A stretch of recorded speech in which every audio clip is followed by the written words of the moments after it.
Hi everyone, welcome. FPL Matt Day here, and this is my UEFA Champions League Match Day 1 draft team selection, all ready for the opening night of UEFA Champions League games on Tuesday night European time, Wednesday morning here out in Oz. If you're new here, please subscribe to the channel, give this video a like, and get all of your questions in prior to deadline. As per usual, same rules with Champions League. You can make your changes all the way up until kickoff of the first games. You've got a wildcard chip to use this season, a limitless chip in there as well. 6 rounds in the group stage, and then we obviously go on into the knockouts. You can also make 2 transfers at any given game week, but in the first game week, or match day, as I should call it, you obviously get unlimited transfers as well. So it's a quick tournament, nice little breath of fresh air compared to FPL, and you get the pick of the best players in the world as well. So I'm really excited about this game again this year. Everyone who follows my content knows how much I love Champions League fantasy. But this is my team and my draft and some of my favorite picks ready for match week 1. So let's share screen and get straight into it. And I'm going to start with my front line, which everyone's always so excited about, the forwards, because these are just the fun parts, aren't they? The goal scorers in the team. So there you can see it. No surprises, I think, with 2 of them. Erling Haaland, captain's armband at home to Red Star Belgrade. Man City won this comp last season. We saw in the group the way Man City play. You know, they play a lot of these sides that they had a favourable group last year as well. They beat them early. Haaland normally gets his 60 minutes, sometimes even 45 minutes, gets his goals and gets subbed off. If the game's done and dusted here after an hour and he scored a couple, don't be surprised if he's subbed off, but he's got to be captain on night 1.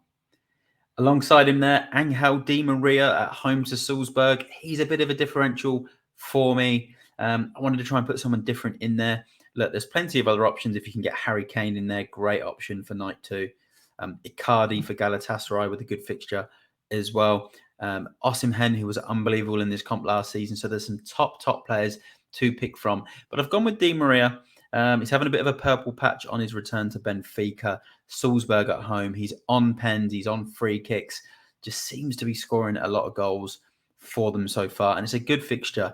And he's really loving life back at Benfica. And then on the far side, Lewandowski, home to Royal Antwerp. Got to have him in. Was almost Mr. Champions League for a while. Unbelievable when he was at Bayern Munich in this comp. It's done great, even at Barcelona in this comp. Still scoring goals. Great fixture for him at home. So that's my front 3. Let's go into my midfield. So this is my midfield, and at the moment it's only a 3. And the reason it's only a 3, you will see, because when I go to my substitute bench, there is players on there in reserve, ready to be moved into the team. And I've got Thuram there from Inter Milan. He's a forward, but he's classified as a midfielder, so you're going to get more points when he does score. And he's on fire. 2 goals, 2 assists in Serie A in 4 games for Inter. And you also get ball recoveries as a midfielder in this game. So for those that are playing it for the first time, every 3 ball recoveries, you get a point. I'm not sure if he's going to recover too many balls, but you get that added bonus as well. Then alongside him, Xavi Simons, another player who's been brilliant this season at Leipzig, away at Young Boys. Very popular pick this season. Good price as well in that midfield. Then on the far side, it's going to be in most teams. I think he's the highest selected midfielder currently. Jude Bellingham, absolutely brilliant at Real Madrid this season, leading that team, scoring goals, getting assists at home to Union Berlin. Absolute must-have in your teams. So let's go to my defence. And currently, as I mentioned before, it is a back 4. And I've done something in there I don't normally like, and that's a double up on defence with Koundé and Cancelo for match week 1. And I'm almost looking at match week 1 as a little bit of a free hit, a little bit of a wild card in a way, where I'm thinking if I can pick a really strong team and squad just for match week 1, and then I could potentially look to wild card in game week 2 for match weeks 2, 3, 4, maybe limitless towards sort of 5 or 6 as well, or kind of have a hybrid, a team of players I think are really good for match week 1 and 2. And then wildcard 3, 4, and 5, and then limitless in 6. So a few strategies I've got this year, But I've gone Koundé and Cancelo because I couldn't decide between either of them. And I just hope Barcelona can keep a clean sheet. They do keep it quite tight at the back with Xavi. Cancelo scored in the league on the weekend, and Koundé's in there because ball recoveries, set piece threat for him.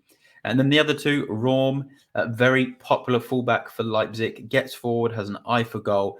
Really good to get a goal-scoring defender in there for this format of the game. And then Carvajal on the far side there, quite highly selected. I needed a few more highly selected players in my team because, as you can see, I've not gone for Harry Kane. I've not gone for Mbappe. So, yeah, there's a few players missing in this team. So I needed another highly selected defender and a Real Madrid defender as well, who hopefully is very productive on that far side. So let's go to my keeper. And again, remember, my bench will more than likely be full of players for night 2, which I'll be rotating in. You can sub these guys in on night 2 if players don't do well. So Diego Costa was unbelievable in this game last season. Very good when it comes to penalty saves. Porto goalkeeper away to Shakhtar. So not a bad fixture. Definitely a very good keeper to have as part of a rotation option.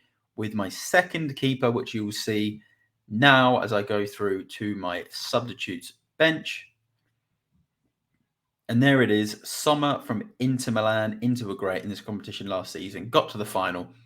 Kept plenty of clean sheets.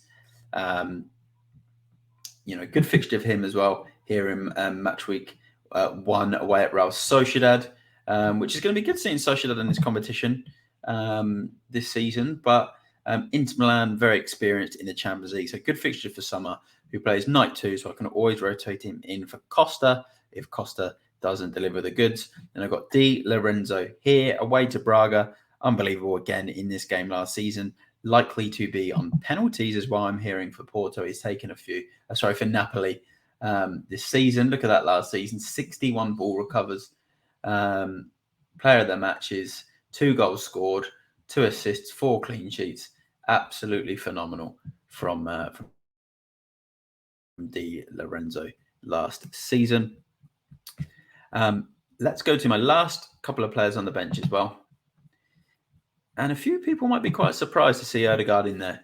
Home to PSV. Arsenal haven't been in the Champions League for a while. But I thought, he's a sort of player that pops up with a goal, sometimes takes pens, sometimes gets some free kicks. He tends to get big scores in UEFA Fantasy League in isolation. And he could just do it in this Champions League. And I thought, if I don't wildcard in match week 2, I'll get that Lens fixture out of him as well. So I was really liking an Arsenal pick. And I don't think there's much in it between him and Saka. And then my last pick is Jimenez here from PSV. He was just very, very cheap. £4 million. Bench fodder. You can see he's 10% selected. Not because he's going to play, but because he's just a cheap option to have in there. So obviously we'll miss out on rotating an extra player into my team if I need it. But I've got Odegaard, Di Lorenzo and Sommer in there as backup anyway. So look, here's my full team. You can see it here on screen. At the moment, 4-3-3. Di Lorenzo can come in for any one of these defenders on night 1. And for those that play, Odegaard can come in, Sommer can come in. So very, very exciting squad on screen there. Let me know what you think of it in the comments. Give this team a rating out of 10 in the comments as well. So there you have it. UEFA Champions League Fantasy is back. I can't wait for it. I've also got a mini league as well. So you can find that code on my Twitter page, FPLMattDay. I've done a thread with some differentials, player picks, captains, that type of thing. So go check it out, retweet, like that, and follow me on there. You can find me on Instagram, FPLMattDay. But get your comments in. Subscribe to this channel if you are new here. The support is really appreciated. And give this video a watch from start to finish to help you for your UEFA Champions League teams. Look, let's leave it there. Hope you like my team. I hope you like this video. Good luck for match week 1 of UEFA Champions League Fantasy. If it's your first time playing the game, I hope you enjoy it. If it's not your first time playing the game and you're back again for more fun this season, then best of luck to you as well. I'm FPLMattDay. Thanks for watching, and I will see you all in the next one. Bye for now.